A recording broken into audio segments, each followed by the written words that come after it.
Bismillahirrahmanirrahim. Assalamualaikum warahmatullahi wabarakatuh. Alhamdulillahi rabbil alamin. Wa ashhadu an la ilaha illallah wahdahu la syarika lah. Wa ashhadu anna Muhammadan abduhu wa rasuluh. Allahumma salli ala nabiyyina Muhammadin wa ala alihi wa sahbihi wa man tabi'ahum bi ihsan ila yaumiddin. Ikhwani fillah rahimani wa rahimakumullah. Kajian kita di qiyad sesi yang terakhir Fawaid Manhajiyah memang berupa nasihat untuk LDII, ya, dan ini kajian nasihat untuk LDII bagian ke-6 atau Fawaid Manhajiyah ke-14. Tetapi pembahasan ini penting untuk semuanya karena berkaitan dengan pembahasan fikih, ya. Yang kita soroti kali ini adalah sikap melampaui batas dan was-was terkait najis. LDII termasuk yang sangat was-was masalah najis. Dan sikap was-was terkait najis ini tidak hanya pada LDII saja, juga ada pada sebagian saudara kita. Sehingga nasihat ini berlaku umum. Berkaitan dengan menghilangkan najis, itu tidak boleh kita ekstrim kanan maupun ekstrim kiri. Berlebihan, takut, was-was, sesuatu yang gak terlihat, ini mungkin najis, gak boleh. Terlalu meremehkan juga, tidak peduli dengan najis, juga gak boleh. Ahlus sunnah berada di pertengahan antara itu.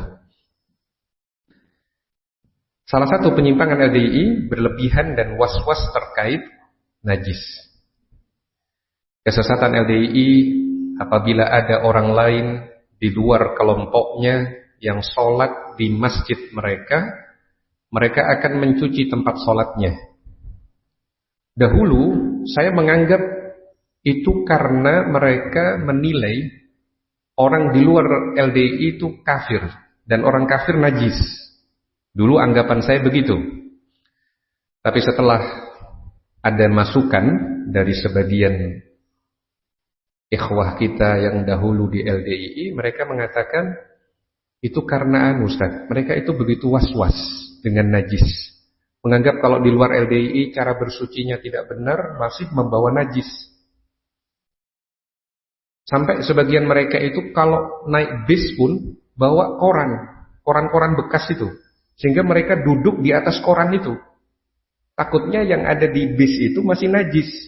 Sehingga mereka lapisi dengan koran, diduduki korannya. Itu bentuk was-was yang berlebihan terkait dengan najis. Dan itu sikap melampaui batas. Kita akan sebutkan dalil-dalil yang membuat kita semestinya tidak bersikap was-was terkait dengan najis.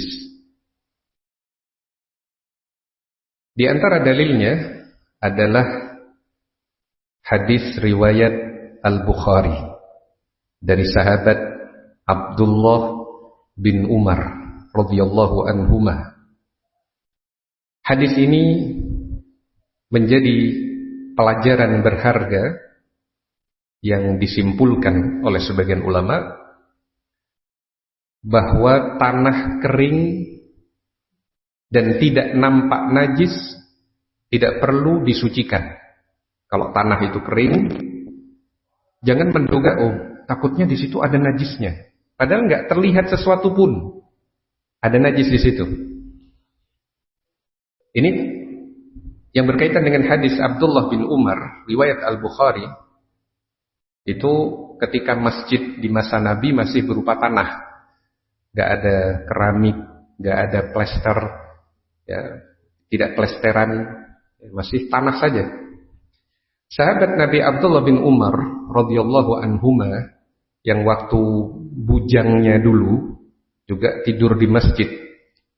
Beliau menyatakan, kanatil kilabu tabulu wa tuqbilu wa tudbiru fil masjid fi zamani Rasulillah sallallahu alaihi wasallam falam yakunu yarushuna syai'an min dzalika. Kanatil kilab, dahulu anjing-anjing liar, tabulu, kencing, maksudnya kencing di luar masjid menurut syarah sebagian ulama, wa tuqbilu wa tudbiru fil masjid, keluar masuk masjid. Saat masjid Nabi masih belum ada pintunya. Nah, fi zamani Rasulillah sallallahu alaihi wasallam, ya, belum ada pagar khusus. Di zaman Rasulullah sallallahu alaihi wasallam, falam yakunu yarushuna syai'an min dzalik. Para sahabat itu enggak ada seorang pun yang kemudian memercikkan air di tempat yang dilalui anjing tadi. Dipercikkan saja tidak, apalagi diguyurkan air, dibasuh. Karena tidak nampak adanya najis di situ. Maka sebagian ulama berdalil dengan hadis ini bahwa tanah yang kering dan tidak nampak najis nggak perlu disucikan, tidak perlu diduga. Khawatirnya ini nanti najis di situ. Kalau tidak terlihat, tidak ada baunya, ya, tidak ada zat fisiknya, maka jangan was-was dengan anggapan saya khawatir itu najis. Najis itu untuk sesuatu yang jelas terlihat, jelas zatnya atau baunya masih ada, baru itu perlu untuk disucikan. Kanatil kilabu tabulu wa tuqbilu wa tudbiru fil al-masjid fi zamani Rasulillah sallallahu alaihi wasallam falam yakunu yarushuna syai'an min dzalik. Dahulu anjing-anjing kencing di luar masjid, kemudian datang dan pergi, ya, di zaman Rasulullah sallallahu alaihi wasallam mereka para sahabat tidak ada yang memercikkan air di tempat yang dilalui itu. Ini hadis riwayat Al-Bukhari dari sahabat Abdullah bin Umar. Harapannya kalau kita mengetahui ilmu seperti ini, menghilangkan perasaan was-was kita terhadap sesuatu yang nggak terlihat. Apakah itu tempat kita duduk atau pakaian kita? Kalau tidak nampak sesuatu yang najis, jangan diduga najis. Nah, berikutnya sikap sahabat Hudzaifah yang mengingkari perbuatan melampaui batas terkait kencing. Tidak dipungkiri ada sebagian sahabat yang keliru dalam ijtihad. Sebagian sahabat itu, di antaranya Abu Musa al-Asy'ari, karena khawatir kalau kencing itu terpercik kemana-mana, maka beliau kencingnya itu di botol, sehingga tidak kemana-mana. Dan kekeliruan ijtihad ini diingkari oleh sahabat Hudzaifah bin al-Yaman radhiyallahu anhu. Dan beliau mengingatkan dengan hadis artinya perbuatan Rasul Shallallahu Alaihi Wasallam yang pernah dilihat oleh Hudzaifah. Nabi saja nggak sampai sedemikian ketatnya.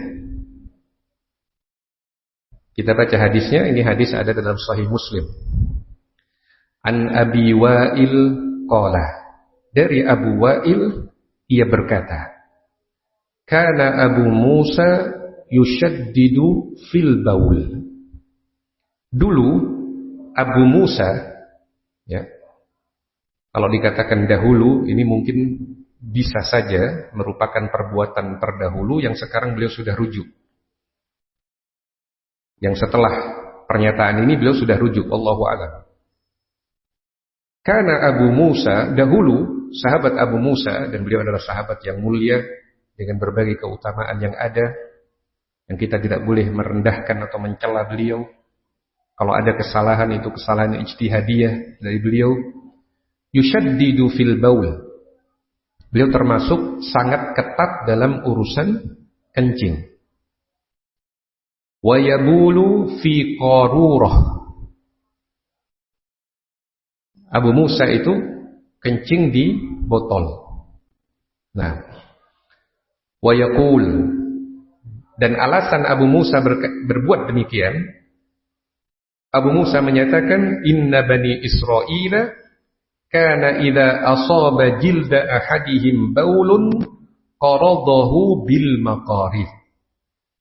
Sesungguhnya Bani Israel dahulu, kalau sampai kulit mereka ada yang kena air kencing, itu mereka potong kulitnya. Dipotong kulitnya. Itu Bani Israel, Yahudi, ya. Kalau itu kena baju, bajunya dipotong. Kalau kena kulit, kulitnya dipotong. Nah, dan ini mengingatkan kita akan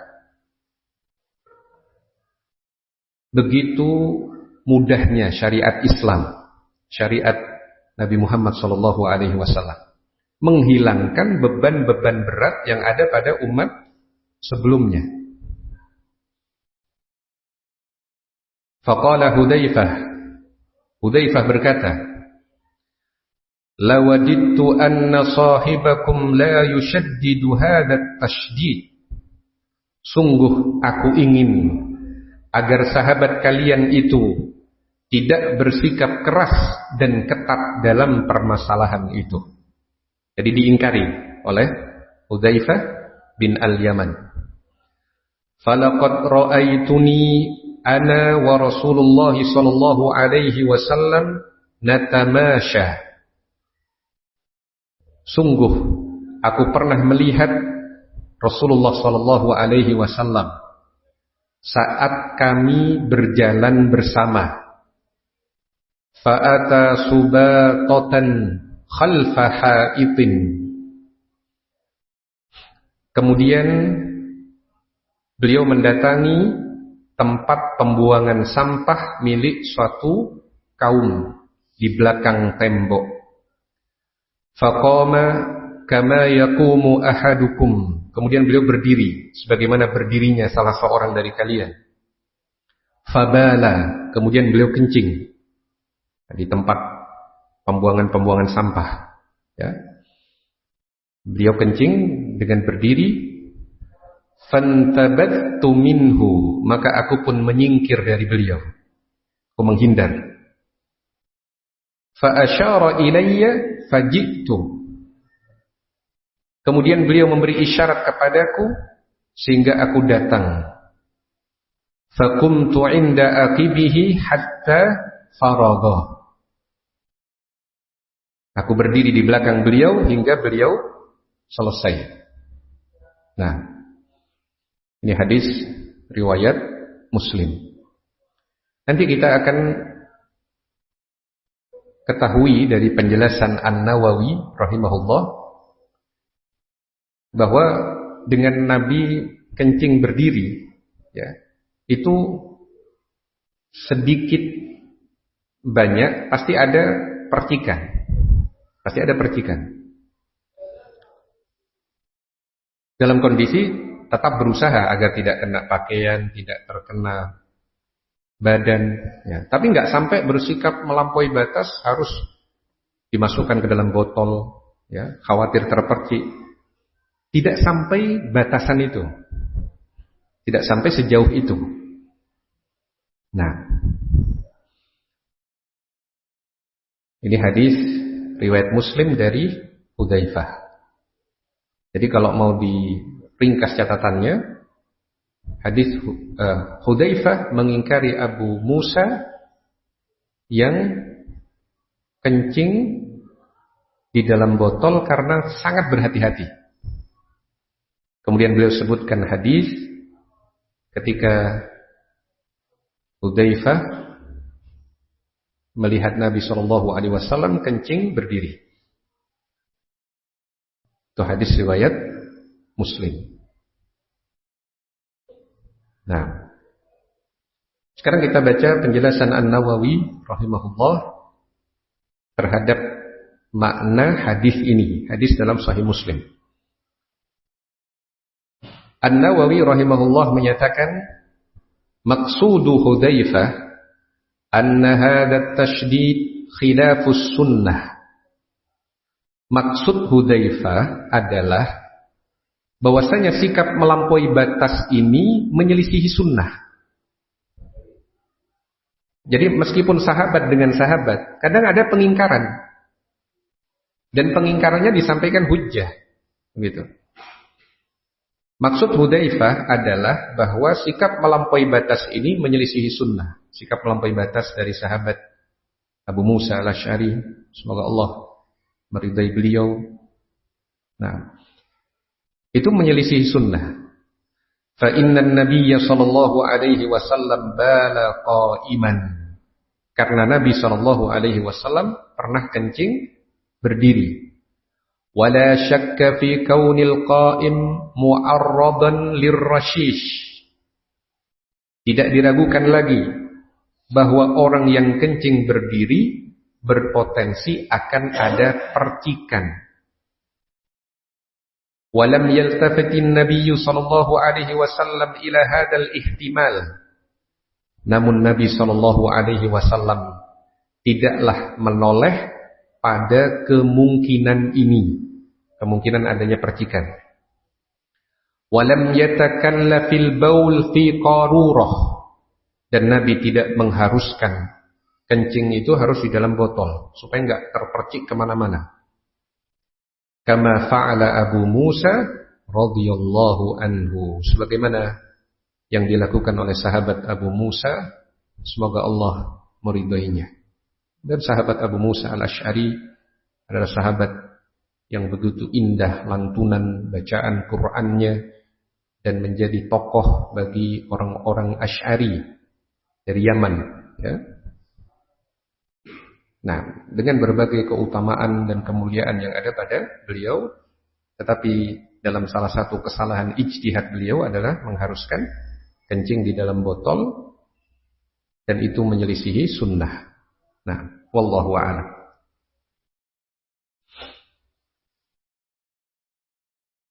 Ini perkataan dari An-Nawawi rahimahullahu ta'ala.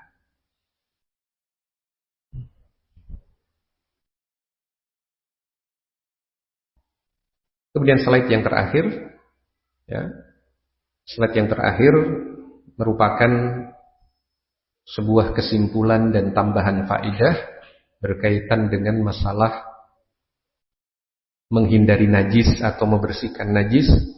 Jangan sampai gulu berlebihan, jangan juga meremehkan.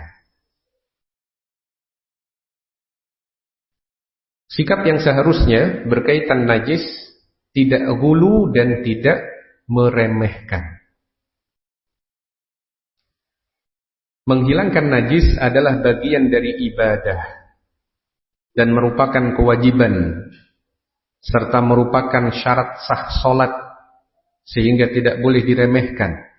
Orang yang mau solat, dia harus suci dari hadas dan suci dari najis. Itu syarat sah solat, nggak boleh diremehkan. Bahkan dalam sebagian hadis dijelaskan kebanyakan siksaan kubur adalah karena meremehkan masalah istinja dan mensucikan diri dari kencing. Istanzihu minal baul fa inna ammata adabil qabri minhu. Sucikan diri kalian, bersihkan diri kalian dari kencing, karena kebanyakan siksa kubur itu berkaitan dengannya. Nah, tapi bukan berarti harus bersikap melampaui batas. Namun bukan berarti bersikap melampaui batas dan was-was terkait najis. Karena yang pertama, menghilangkan najis hanya berlaku untuk sesuatu yang jelas terlihat dan jelas ada najisnya, bukan menduga-duga sesuatu yang belum pasti. Kita telah baca hadis Abdullah bin Umar riwayat Al-Bukhari yang menjelaskan bahwa dahulu masjid Nabi yang berupa tanah itu dilewati oleh anjing liar, ya. Kadang anjing liar itu kencing di luar, kemudian masuk, keluar. Tapi para sahabat nggak ada yang memercikkan di tempat-tempat yang dilalui oleh anjing tadi, bekas-bekas yang dilalui anjing tadi. Karena memang nggak ada tanda-tanda najisnya. Bisa saja karena sudah kena angin, kena panas, hilang. Nggak perlu diduga sesuatu yang nggak terlihat najisnya. Kemudian yang kedua, sebagian ulama seperti Al-Imam Abu Hanifah dan Syekhul Islam Ibnu Taimiyah menilai bahwa najis yang sedikit adalah termaafkan. Najis yang sedikit itu termaafkan. Ini pandangan Al-Imam Abu Hanifah. Dikuatkan oleh Syekhul Islam Ibnu Taimiyah rahimahullah. Padahal Syekhul Islam Ibnu Taimiyah itu min ulama'il Hanabilah, termasuk ulama yang belajarnya mengikuti madhab Hanabilah. Tapi ketika melihat pandangan Abu Hanifah di sini kuat, maka beliau mendukungnya. Nah, kemudian yang ketiga, yang membuat kita jangan bersikap melampaui batas dan was-was terkait najis adalah apabila sudah ada upaya untuk mencuci bagian yang terkena najis, namun warnanya tidak hilang, hal itu tidak mengapa. Sebagaimana hadis Nabi sallallahu alaihi wasallam, yakfikil ma'u wa la yadurruki atharuhu. Cukuplah bagimu air, cukuplah bagimu mencuci dengan air, sudah berusaha maksimal dihilangkan, wala yadurruki atharuhu. Tidak mengapa jika masih ada bekasnya, masih ada warnanya. Ini hadis riwayat Ahmad dari Abu Hurairah. Nabi bersabda demikian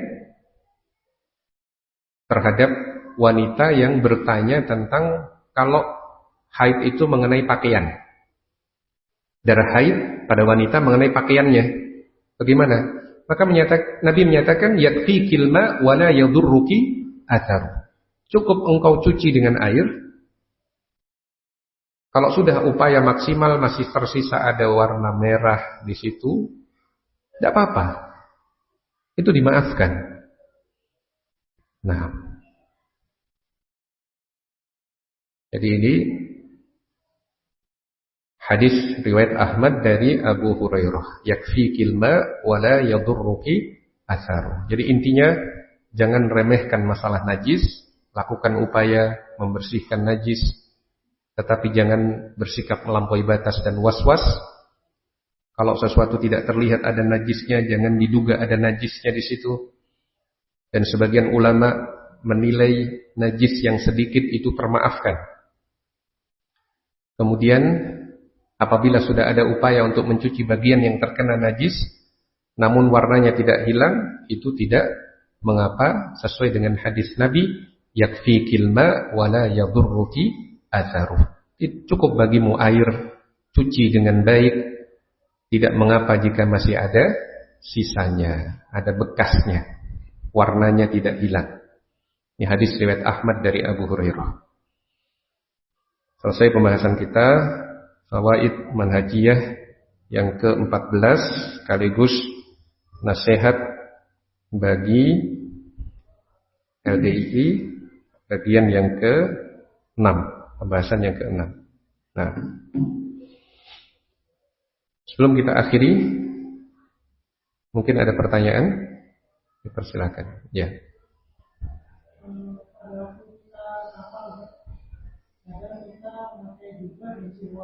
Ya.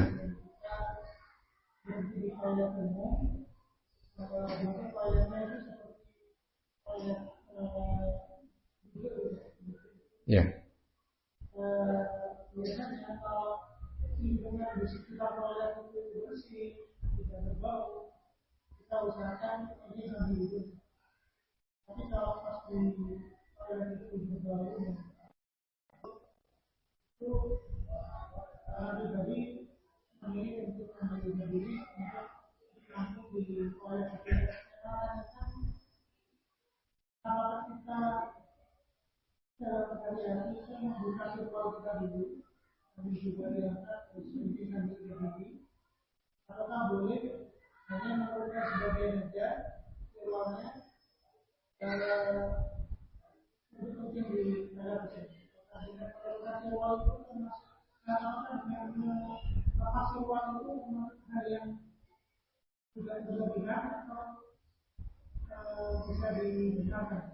Nah, barakallahu fikum.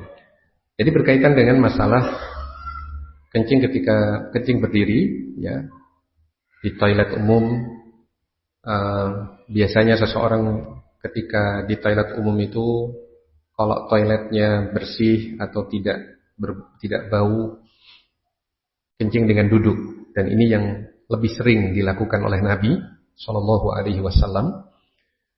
Jadi kalau dikatakan dalam hadis Hudzaifah Nabi pernah kencing berdiri, itu bukan berarti seringnya demikian. Itu adalah kondisi yang pernah dilihat oleh sebagian sahabat, menunjukkan bolehnya. Kalau seandainya seorang kencing berdiri dan itu diarahkan ke kloset, ya, apakah dia perlu untuk melepas sirwalnya? Bukan termasuk hal-hal yang berlebihan, ya. Jawabannya tidak termasuk, karena itu bagian dari upaya menjaga agar sirwal tadi tidak terkena percikan. Jadi itu termasuk yang baik, sikap kehati-hatian yang masih dalam taraf wajar. Dalam taraf wajar. Kemudian setelah itu dia masih mengguyur bagian kakinya agar takutnya kena percikan, tidak apa-apa. Itu juga kehati-hatian yang masih dalam batas taraf wajar. Nah, tidak sampai seperti yang dilakukan dalam hadis Hudzaifah tadi, kencing ke dalam botol jika tujuannya adalah hulu najis, terhadap najis. Nah, jangan kemudian kesimpulannya berkembang, ya. Oh, kalau gitu Ustaz berarti nggak boleh sama sekali kencing di dalam botol misalkan, ya. Seandainya seorang naik kendaraan umum atau nggak memungkinkan berhenti, sudah nggak boleh kencing di dalam botol. Dalilnya hadis Hudzaifah. Tidak seperti itu. Ya, misal kadang ada anak kecil, ya, ketika misalkan tidak memungkinkan kendaraan itu turun, ya sudahlah, kencing di botol dulu. Itu tidak mengapa dalam kondisi demikian, bukan karena khawatir berlebihan terhadap najis. Karena itu adalah bentuk atau tindakan yang lebih baik daripada dia kencing di kendaraan, kena bagian lain dari kendaraan, maka ditampung di tempat yang nanti bisa dibuang. Begitu. Nah, barakallahu fikum. Baik, mungkin ada lagi?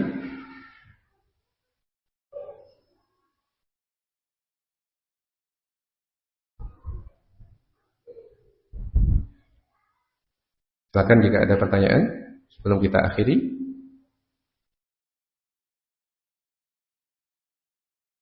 Kalau tidak ada, kita cukupkan sampai di sini. Semoga Allah Subhanahu wa taala menjadikan kita sebagai orang-orang yang bisa menerapkan thaharah dengan baik dan benar sesuai dengan bimbingan Rasul sallallahu alaihi wasallam, tidak melampaui batas, hulu maupun juga tidak meremehkan. Subhanakallahumma wa bihamdika asyhadu an la ilaha illa anta astaghfiruka wa atubu ilaik. Wa sallallahu wa sallama ala nabiyyina Muhammadin wa ala alihi wa sahbihi ajma'in. Wassalamu alaikum warahmatullahi wabarakatuh.